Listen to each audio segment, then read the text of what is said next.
നമ്മുടെ നാട്ടിലെ റോബസ്റ്റ പഴം, ഇവിടെ ഇതിനെ ഫിലിപ്പൈൻ ബനാന എന്ന് വിളിക്കാറുണ്ട്. വാങ്ങിച്ച് 2 ദിവസം കഴിയുമ്പോഴേക്കും ഇതിൻ്റെ കളർ ഇതേപോലെ കറുത്ത് വരും. അപ്പോൾ ഡയറക്റ്റ് കഴിക്കാൻ എനിക്ക് അങ്ങനെ തോന്നാറില്ല. അപ്പോൾ അതുകൊണ്ട് ഞാനൊരു ഈവനിങ് സ്നാക്ക് ഉണ്ടാക്കും, ബനാന ബോൾസ്. എന്നാൽ നമുക്ക് ഉണ്ടാക്കിയാലോ? ആദ്യം തന്നെ നമ്മൾ ഈ ബനാന ചെറിയ ചെറിയ പീസായിട്ട് കട്ട് ചെയ്യുക. ചെറുതായിട്ട് കട്ട് ചെയ്യണമെന്നില്ല, നിങ്ങളുടെ അതിനകത്ത് ബനാനയിൽ നിന്ന് റിമൂവ് ചെയ്തെടുക്കുക. പക്ഷേ ഈ തൊലി പൊളിച്ചപ്പോഴാണ് ഈ ബനാന അത്ര മോശമായിട്ടില്ല, സാധാരണ ഒരു കറുത്ത കളർ വരാറുണ്ട്. അപ്പോൾ ഇനി നമുക്ക് വേണ്ടത് കുറച്ച് പഞ്ചസാരയിൽ 2 ഏലക്ക ഇട്ടിട്ട് നന്നായി പൊടിച്ചെടുക്കുക.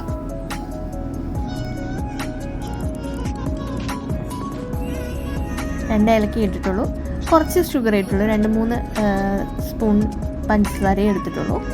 നന്നായി പൊടിച്ചെടുത്തതിന് ശേഷം നമ്മൾ വെച്ചിരിക്കുന്ന ബനാന ഇതിനകത്തേക്ക് ആഡ് ചെയ്ത് കൊടുക്കുക.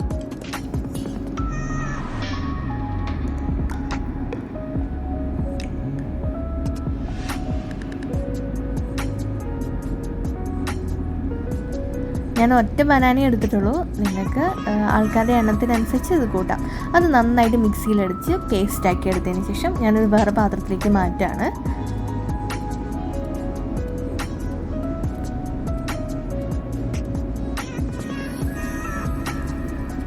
ഇനി ഇതിനകത്തേക്ക് കുറച്ചായിട്ട് മൈദ ആഡ് ചെയ്ത് നല്ലോണം മിക്സ് ചെയ്തെടുക്കാം.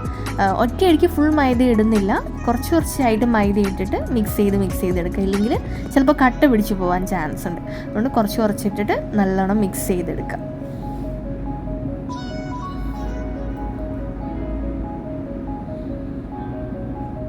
എൻ്റെ മെഷർമെൻറ്റ് കപ്പിൽ ഒരു 1/2 കപ്പോളം മൈദയെ ഞാൻ എടുത്തിട്ടുള്ളൂ. ഒറ്റ പഴത്തിന് ആവശ്യമുള്ള മൈദ ഇട്ടാൽ മതി. നിങ്ങൾ പഴത്തിൻ്റെ എണ്ണം കൂട്ടുകയാണെങ്കിൽ അതിനനുസരിച്ച് ചെയ്യുക. ഇനി ഇതിനകത്തേക്ക് ഞാൻ ചേർക്കാൻ പോകുന്നത് ഒരു 2 പിടി തേങ്ങയും കുറച്ച് ഉപ്പുമാണ്. പാകത്തിന് ഉപ്പെടുത്താൽ മതി. തേങ്ങ 2 പിടിയാണ്, ഞാൻ ഒരു പഴത്തിന് 2 പിടി തേങ്ങയാണ് എടുത്തേക്കുന്നത്. അത് നന്നായിട്ട് മിക്സ് ചെയ്ത് കൊടുക്കുക.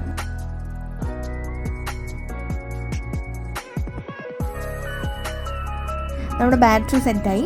ഇനി ഞാനിവിടെ സൺഫ്ലവർ ഓയിലാണ് എടുത്തത്. നന്നായിട്ട് സൺഫ്ലവർ ഓയിൽ ചൂടായതിന് ശേഷം നമ്മൾ ബീറ്റ് ചെയ്ത് വെച്ചിരിക്കുന്ന അതിന്ന് ഓരോ പോർഷൻസായിട്ട് സ്പൂണിലിടാണ്. നമുക്കിതിനകത്ത് പ്രത്യേകിച്ച് ഷേപ്പൊന്നും കിട്ടത്തില്ല, ഷേപ്പിൽ കാര്യമില്ലല്ലോ, ടേസ്റ്റ് ഉണ്ടായാൽ മതി. ഇതിനി ബ്രൗൺ കളർ ആവുന്ന വരെ ഫ്രൈ ചെയ്തെടുക്കാം. അപ്പം ഞാൻ അതിൻ്റെ ഇടയിൽ ഒന്ന് അങ്ങോട്ടും ഇങ്ങോട്ടൊക്കെ തിരിച്ചിടുന്നുണ്ട്, ഒരു സൈഡ് മാത്രം കൂടുതൽ വെന്ത് പോകാതിരിക്കാൻ വേണ്ടിയിട്ട്.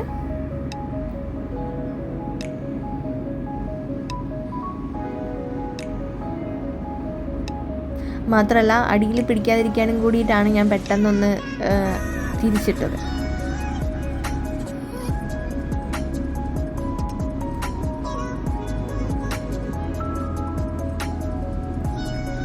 ചെറുതായിട്ട് വെന്ത് വരുന്നുണ്ട്.